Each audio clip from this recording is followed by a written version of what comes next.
Hello and welcome to Rouse IAS. This is the Daily Films Practice Initiative, and here we discuss important MCQs from The Hindu and Indian Express. The topics for today's discussion are mentioned over your screen. So let's begin our session. So our first MCQ for today is based on this particular article which appeared on the page number 1 of The Hindu.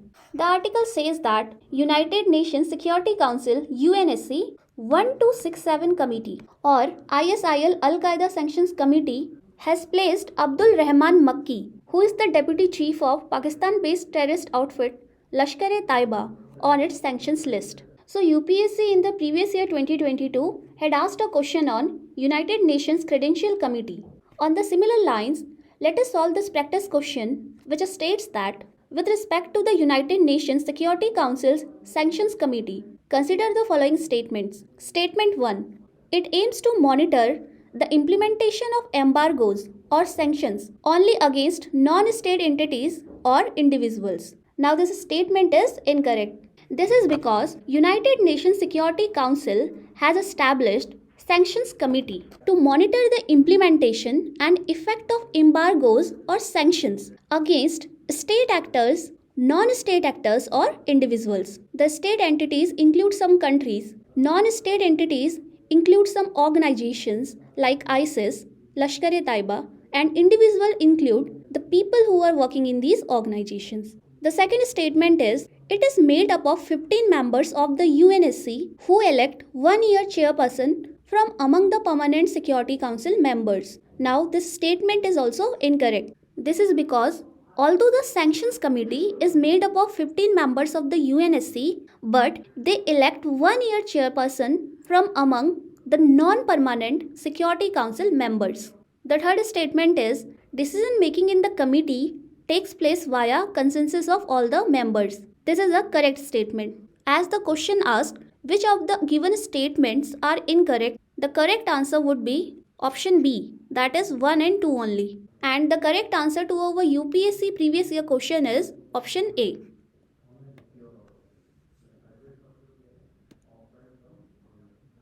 So the next MCQ is based on this particular news which appeared on the page number 2 of The Hindu. It is based on the cold wave situation in New Delhi, and cold wave is a phenomena which is associated with western disturbances. Western disturbances are important under various geophysical phenomena. UPSC in the previous year 2015 had asked this particular question related to geophysical phenomena. So let us solve this practice question which states that consider the following statements regarding western disturbances. Statement 1. Western disturbances are tropical storms originating in the Mediterranean region. Now this statement is incorrect. This is because western disturbances are extratropical storms.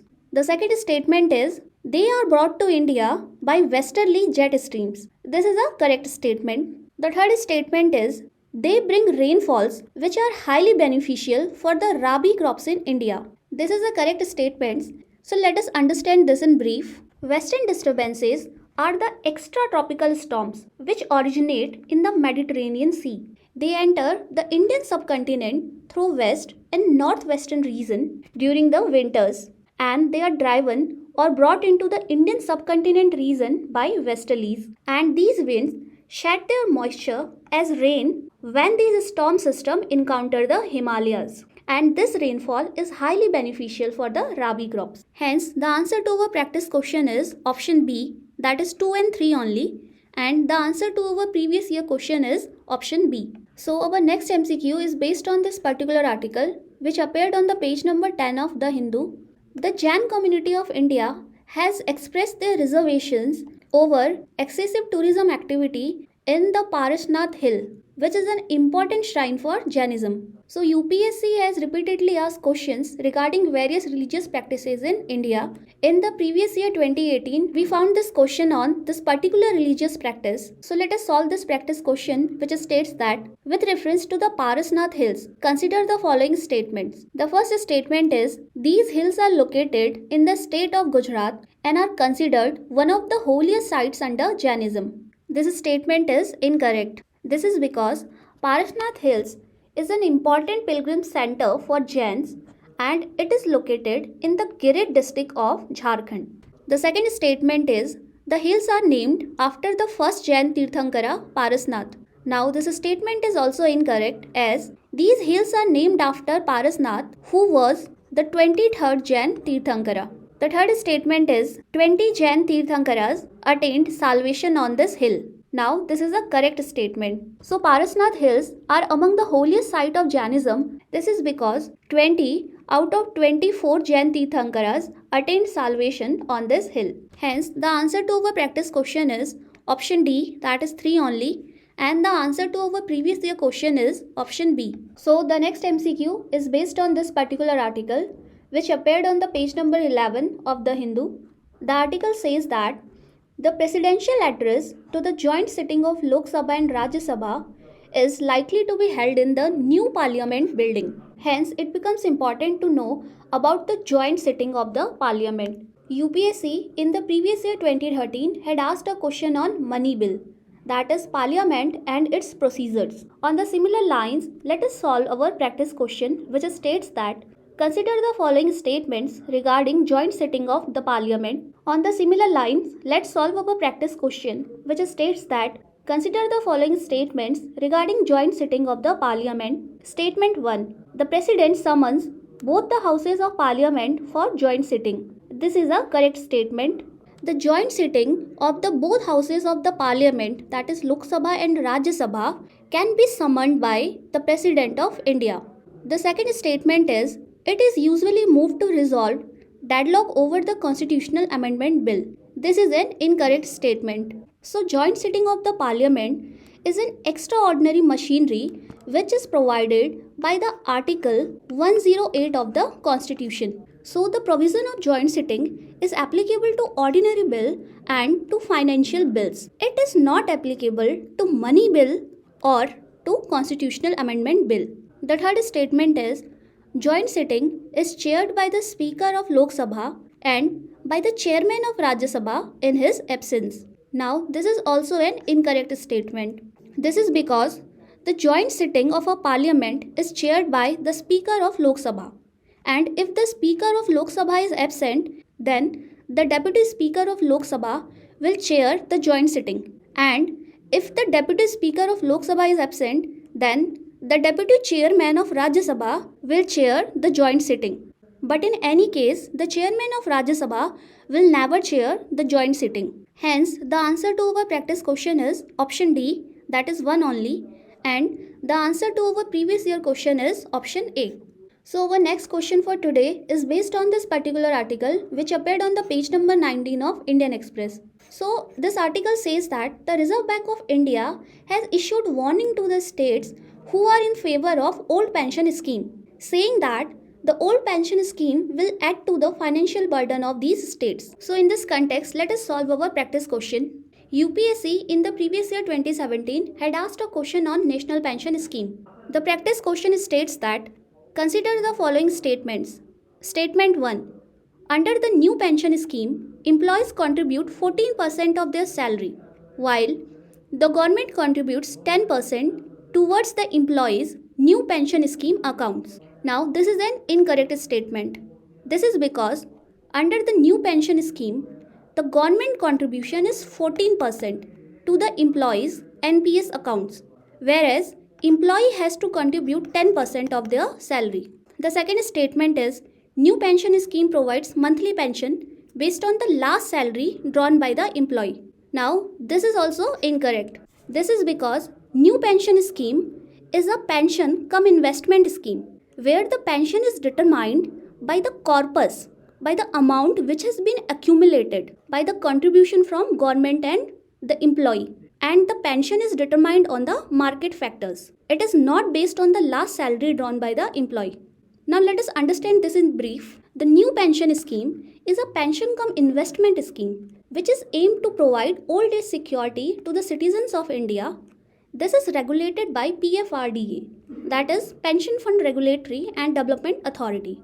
So who can join new pension scheme? Any citizen of India, both residents and non-residents, and the overseas citizens of India, all of them in the age group of 18 to 70 years. The pension scheme covers various sectors. Initially, it was launched for central government employees with effect from January 1, 2004. But now it has been adopted by all the state governments. The scheme also covers the private sector employees or corporate employees. Now let us understand the difference between old pension scheme and new pension scheme. So under the old pension scheme, the contribution of employee was nil.